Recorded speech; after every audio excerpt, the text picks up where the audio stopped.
बिस्मिल्लाहिर्रहमानिर्रहीम। अस्सलाम वालेकुम। मेरा नाम हसन अब्बास है। दोस्तों, आज हम बनाएंगे पोटैटो बॉल्स। आलू के स्नैक बनाएंगे। बहुत ही मज़ेदार बनते हैं, बनाना बहुत ही आसान है, बहुत ही कम टाइम में ये बनते हैं। अफ्तारी से 15-20 मिनट पहले आप इसको इजीली बना सकते हैं। तो चलिए स्टार्ट करते हैं, बनाते हैं पोटैटो बॉल्स और आपको दिखाते हैं। बिस्मिल्लाहिर्रहमानिर्रहीम। अस्सलाम वालेकुम। दोस्तों, अफ्तारी के लिए आलू के स्नैक बनाने के लिए मैंने यहाँ पे आलू लिए हैं, तकरीबन 800 ग्राम है, और ये मैंने यहाँ बाउल के अंदर शामिल कर दी हैं। इनको हम अच्छी तरह से बारीक मैश कर लेते हैं बिस्मिल्लाहिर्रहमानिर्रहीम। उसके बाद यहाँ पे हम मसाले शामिल करेंगे। दोस्तों, बहुत इजी और बहुत ही मज़ेदार ये स्नैक बनते हैं, बनाना बहुत ही आसान है। चैनल को सब्सक्राइब करें, बेल आइकन को प्रेस करें ताकि मेरी आने वाली वीडियो का नोटिफिकेशन आपको टाइम से मिल सके। ये देखिए दोस्तों, आलू हमने अच्छी तरह से मैश कर ली हैं, और अब यहाँ पे जो हमने मसाले शामिल करने हैं, सबसे पहले देखें तो ग्रीन प्याज है मेरे पास, ये मैं यहाँ पे शामिल कर दूँगा। ये तकरीबन 4 चम्मच के करीब है। हरा धनिया तकरीबन 4 चम्मच के करीब है, ये भी मैं यहाँ पे शामिल कर दूँगा। और यहाँ पे मेरे पास सब्ज़ मिर्चें और उसके साथ पुदीना है, इसको भी हम यहाँ पे शामिल कर देते हैं बिस्मिल्लाहिर्रहमानिर्रहीम।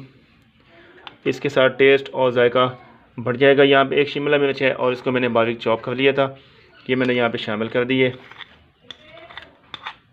और उसके साथ हम यहाँ पे कुछ मसाले भी शामिल करते हैं, मैं आपको बताता हूँ। यहाँ पे देखें तो मेरे पास साबित धनिया है, 1 चम्मच यहाँ पे मैंने शामिल कर दिया है। लाल मिर्च का पाउडर है, ये 1 टीस्पून मैंने भर के डाल दिया है। साबित ज़ीरा मेरे पास तकरीबन ये 1 टीस्पून है। इसके साथ टेस्ट और जायका माशाल्लाह से बड़ा मज़ेदार बनता है। ये कसूरी मेथी है मेरे पास ड्राई। नमक हस्बे जायका लेंगे, आपको जितना अच्छा लगता है उस हिसाब से आप टेस्ट के मुताबिक आप डाल दें। मैंने यहाँ पे तकरीबन 2 टीस्पून मैंने शामिल किया है, क्योंकि आलू थोड़े से ज़्यादा हैं। टेस्ट को बढ़ाने के लिए और कलर को खूबसूरत बनाने के लिए यहाँ पे हल्दी को शामिल करेंगे, तकरीबन 1 टीस्पून है। ये सारी चीज़ें हम हाथ की मदद से अच्छी तरह से मिक्स कर लेते हैं।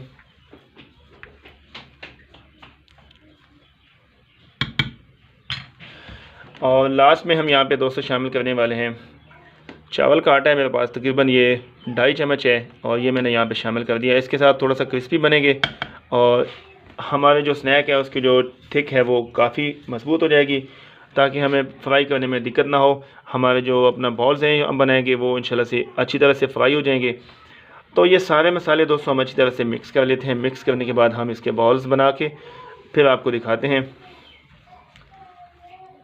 जी दोस्तों, मसाले हमने सारे अच्छी तरह से मिक्स कर लिए हैं, और अब इनके हम बॉल बनाते हैं। बॉल्स बना के फिर आपको दिखाते हैं। ये देखिए, इस साइज़ के मैं बॉल बना रहा हूँ। आपको छोटे या बड़े जिस हिसाब से बनाने हैं उस हिसाब से आप बॉल्स इसके बना सकते हैं। तो मिलते हैं दोस्तों बॉल्स बनाने के बाद, फिर इसको हम फ्राई करेंगे। आपको दिखाते हैं इसको फ्राई करने का तरीका भी। हमारे साथ रहिए, अपना बहुत सारा ख्याल रखिए।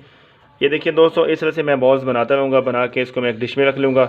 डिश में रखने के बाद इसको मैं फ्राई करूँगा, आपको इंशाल्लाह से मैं दिखा दूँगा। ये देखिए दोस्तों, बॉल्स हमने दोस्तों यहाँ पे देखिए, एक बाउल के अंदर मैंने बेसन लिया है। बेसन के अंदर हरा धनिया, लाल मिर्च और नमक मैंने शामिल किया है, और हमने जो बॉल बना के रखे हैं वो इसके अंदर डीप करेंगे। डीप करने के बाद हम इनको फ्राई करने वाले हैं। तो चलिए हम बॉल्स को फ्राई करते हैं, पोटैटो बॉल्स को, और आपको दिखाते हैं आज के हमारे जो बॉल्स हैं वो कितने मज़ेदार बने हैं और वो कितने क्रिस्पी बने हैं। बिस्मिल्लाहिर्रहमानिर्रहीम। बिस्मिल्लाहिर्रहमानिर्रहीम। बहुत ही आसान और बहुत ही जल्दी बन जाने वाली ये स्नैक है। आप इसको अफ्तारी में बना के खा सकते हैं। तकरीबन 10 पीस हमने यहाँ पे कढ़ाई में शामिल कर दिए हैं, और इनको हम दोस्तों चम्मच के साथ हल्का हल्का हिला लेंगे। इनकी साइज चेंज कर लेंगे। थोड़ा थोड़ा इनका कलर चेंज हो चुका है, तकरीबन 5-6 मिनट लग जाएंगे इनको फ्राई करने में, और उसके बाद हम इनको निकाल लेंगे। दोस्तों, ये बॉल्स हमने फ्राई कर लिए हैं। ये देखिए माशाल्लाह बड़े ज़बरदस्त ये बॉल फ्राई हुए हैं, और इनको हम यहाँ से निकालते हैं और डिश में रखते हैं। बिस्मिल्लाहिर्रहमानिर्रहीम। इनका कलर देखिए बहुत ही खूबसूरत सा कलर आया है, और बहुत ही यमी और बहुत ही मज़ेदार हमारे पोटैटो बॉल्स तैयार हो चुके हैं। इनको रखते हैं डिश में और आपको दिखाते हैं। ये देखिए मज़ेदार से हमारे पोटैटो के जो हमने बॉल्स बनाए हैं उनको हमने फ्राई कर लिए है। ये देखिए दोस्तों, पोटैटो के बॉल्स हमने जो बनाए थे अंदर से बिल्कुल अच्छी तरीके से ये पके हुए हैं। और वीडियो अच्छी लगे वीडियो को लाइक करें, चैनल को सब्सक्राइब करें, बेल आइकन को प्रेस करें ताकि मेरे आने वाली वीडियो का नोटिफिकेशन आपको टाइम से मिल सके। अपना ख्याल रखिए। अल्लाह।